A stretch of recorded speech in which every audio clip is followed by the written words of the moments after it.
எல்லாருக்கும் ஹாய். இந்த செப்டம்பர் மாதம் தமிழ் சினிமாவில் நிறைய தமிழ் படங்கள் ரிலீஸ் ஆகிட்டே இருக்குது. போன வாரம் கூட லப்பர் பந்து, நந்தன், கடைசி உலகப்போர், தோனிமா, தோழர் சேகுவாரா, கோழிப்பண்ண செல்லத்துறைன்னு நிறைய படங்கள் ரிலீஸ் ஆச்சு. இந்த படங்களில் லப்பர் பந்து, நந்தன், கடைசி உலகப்போர் சினிமா ரசிகர்கள்ட்ட நல்ல வரவேற்பு பெற்று தியேட்டர்ஸில் சக்ஸஸ்ஃபுல்லாக ஓடிட்டுருக்கு. இதே மாதிரி இந்த வாரமும் தமிழ் சினிமாவில் இருந்தும் பிற மொழிகளிலேயும் நிறைய படங்கள் வரவு இருக்குது. அது என்னென்ன படங்கள்னு கொஞ்சம் இன்ட்ரெஸ்டிங்காகவே பார்ப்போம்.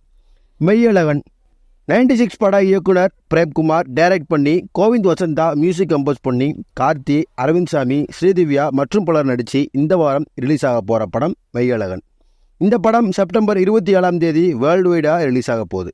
பேட்டராப் சீனு டைரக்ட் பண்ணி, டிமான் மியூசிக் கம்போஸ் பண்ணி, பிரபுதேவா, வேதிகா மற்றும் பலர் நடித்து இந்த வாரம் ரிலீஸ் ஆக இருக்க படம் பேட்டராப். இந்த படமும் செப்டம்பர் 27 தியேட்டர்ஸில் ரிலீஸ் ஆக போகுது. தேவாரா தெலுங்கு சினிமாவில் வெளிவர இருக்கிற கொரட்டலா சிவா டைரக்ட் பண்ணி, அனிருத் மியூசிக் கம்போஸ் பண்ணி, ஜூனியர் என்டிஆர், ஜான்வி கபூர், பிரகாஷ் ராஜ் மற்றும் பலர் நடித்து வெளிவர இருக்கிற பேன் இண்டியா ஃபிலிம் தேவாரா. இந்த படமும் செப்டம்பர் 27 ரிலீஸ் ஆக இருக்குது. ஹிட்லர் டைரக்டர் தனா டைரக்ட் பண்ணி, விவேக் மெர்வின் மியூசிக் கம்போஸ் பண்ணி, விஜய் ஆண்டனி, கௌதம் மேனன், ரெட்டிங் கிங்ஸ்லி மற்றும் பலர் நடித்து இந்த வாரம் ரிலீஸ் ஆக இருக்கிற படம் ஹிட்லர். இந்த படமும் செப்டம்பர் 27 ரிலீஸ் ஆக இருக்குது. சட்டம் என் கையில் காமெடி ஆக்டராக தமிழ் சினிமாவில் என்ட்ரி கொடுத்து நாய்சேகர் படத்தின் மூலமாக ஹீரோவாக நடித்தவர் தான் சதீஷ். இவர் நடித்த சட்டம் என் கையில் படம் இப்போது செப்டம்பர் 27 ரிலீஸ் ஆக இருக்குது.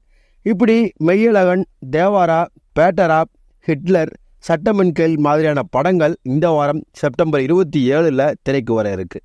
இந்த படங்கள் எல்லாம் ஹிட் ஆகணும், நம்மளை என்டர்டெயின்மெண்ட் பண்ணிட்டே இருக்கணும்னு சொல்லிட்டு இந்த வீடியோ பிடிச்சிருந்தா லைக் பண்ணுங்கள். உங்கள் ஃப்ரெண்ட்ஸ் எல்லாத்துக்கும் இந்த வீடியோ ஷேர் பண்ணுங்கள். நீங்கள் எந்த படத்துக்கு ஈகராக வெயிட் பண்ணிட்டு இருக்கீங்கன்னு கமெண்ட்டில் சொல்லுங்கள். அடுத்து ஒரு இன்ட்ரெஸ்டிங்கான வீடியோவில் நான் உங்களை சந்திக்கிறேன். Until then, bye bye.